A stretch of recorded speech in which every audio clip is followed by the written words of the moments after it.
Well, it's the rock bottom thing messes with me because I always try to figure out what is it going to take for Dane.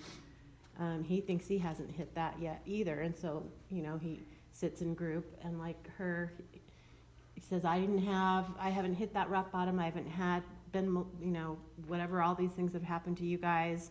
I don't even know why I'm here, and then he feels like this isn't working. The psychology of it like isn't kicking in, isn't that switch isn't coming on, and I like what does it take to get a person to that point where you can break the syringe and throw it in the toilet like you did? That's the big mystery, right? And that's the thing is I don't. I wish I had an easy answer for that. But the time that I broke that and had that click, there was a time a year before or so that I had called my ex-wife, and I'm living with the party girl at this point. I'm stuck in a little trailer behind her house, and I call and I just want to like hear my kids' voices. She's like, well, they've already gone to bed and they don't even ask about you anymore. And I was like, if I lose the definition of just the father, the last thing that I'm clinging to, because there's nothing in me, I'm not treating my body like a temple anymore. I'm not treating my name like some lofty thing. I mean, I'm basically a cheap motel room at this point. I had no respect for myself, and I knew that I was just attempting suicide in small increments with every shot that I took, every time I put a needle in my arm. And so she had just refilled all of her prescriptions. So I took an entire bottle of Xanax, an entire bottle of Ambien, and an entire bottle of Percocet, and I chased it down with half a gallon of whiskey. And with all of my amazing eloquence, I wrote, "Sorry, cremate the mess," on a napkin. That was my suicide note. So when I wake up in a hospital, the doctor, putting down his chart and pulling the curtain aside and just saying, "I'm not going to talk to you as a doctor right now because I have no medical reason for why you're still breathing. But what you took should have killed a rhino. So there's something you're still supposed to do. Go figure it out." You'd think that would be my moment, right? To have it quick. I was hoping. It wasn't. You would think.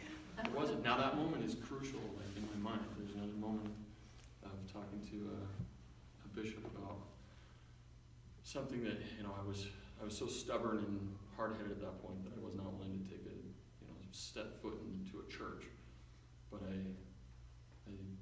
talked to a bishop and just telling him my story and part of it that I'm not going to delve into tonight, but for him to say, even when Jesus was carrying his cross, he fell 3 times, and that just was something that, for when I heard it, it just had me sobbing like a baby. Still wasn't the last time I used drugs, but now I've had the opportunity to call that doctor and call that bishop and tell them thank you and let them know that these are things that have clicked, and I wish they would have clicked then.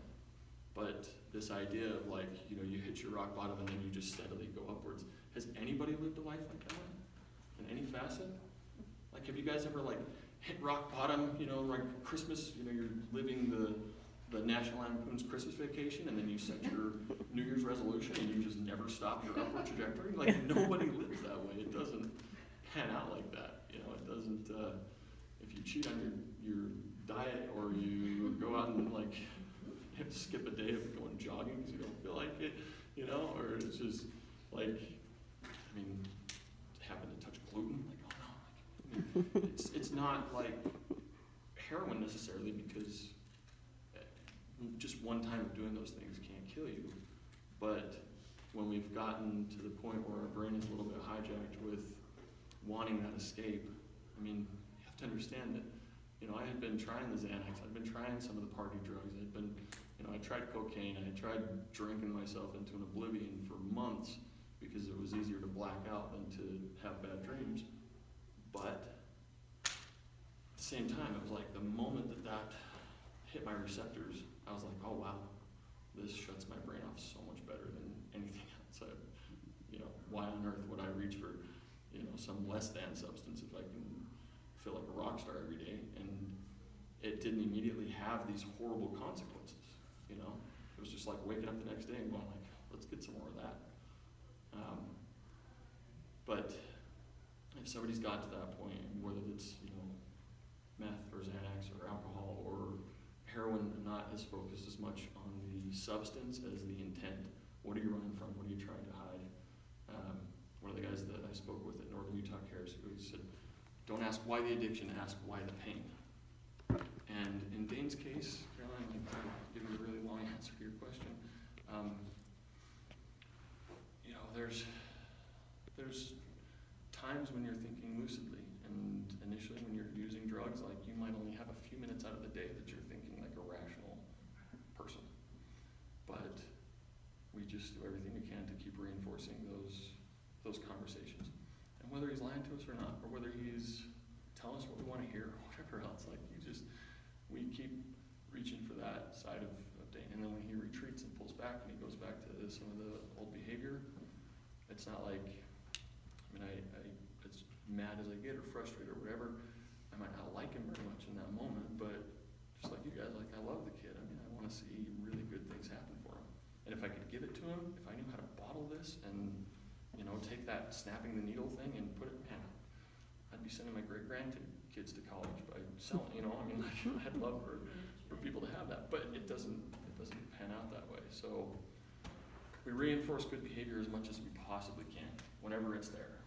We try to not carry people, like rescue them from their problems in a way that it makes their drug use easier.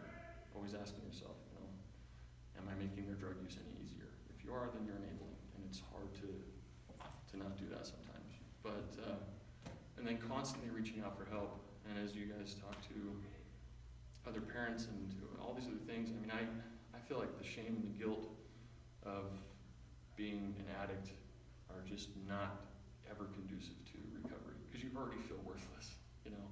Like I know if your kid stole from you, if they did something else, like they already feel like garbage. So I'm not saying that you have to put up with that behavior or like let it go or any of that. I'm saying that if something like that happens, you're not going to be able to shame the addiction out of them. You can't beat the addiction out of somebody. You know, I talked to one dad who had grown sons, and when he saw his son nodding out and trying to type on a phone that was turned off, he just lost it. He was scared. He loves his son, and he just hauled off and just beat the crap out of him. And so, you know, as I'm sitting there talking to the son, I'm like, you have to understand that your dad is coming from a place of fear and love, and that's a vicious combination. And then I'm trying to tell the dad, like, if you could beat addiction out of somebody, believe me, 90% of us would walk out in the front yard and say, pick up the 2x4, let's do it, come on, bring it. Like, if you can knock this out of me, like, I would love to have it gone, but we're not to that point of, you know, having this easy fix. So I just think, like any interaction with other people, we reinforce the good behavior as much as possible. And then when something bad happens, like, you have a couple of choices. Do we want them to hide what they're doing and constantly be sneaking around, or would we rather have the open communication like Kitty told me about, that maybe you don't like what you're hearing sometimes, but at least you're hearing it, you know? Yeah, and that's my feeling too. Like, that's what when I dedicated this book, I wrote to my daughters, you know, I want you to know who your daddy was. I want you to know the mistakes I made, but also the good I did. I don't want to hide anything from you. Please learn from my failures and successes. Never forget that I'm always in your corner. You will never disappoint me. You will never make me love you any less. You can say anything to me. Being your dad is the best thing I've ever done with my life. I'm not perfect, but my love for you is. And that's not a premise of, you know, but I think maybe sometimes that if I had to step out in front of a bus for my kids, I would do that.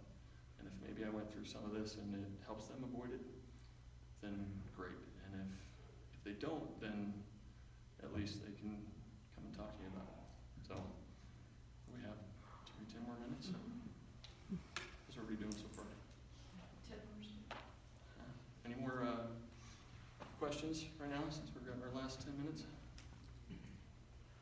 I had some of the people emailed me, and I can go over what they specifically asked about how to approach when you know that your kid is using it, they're lying to you about that.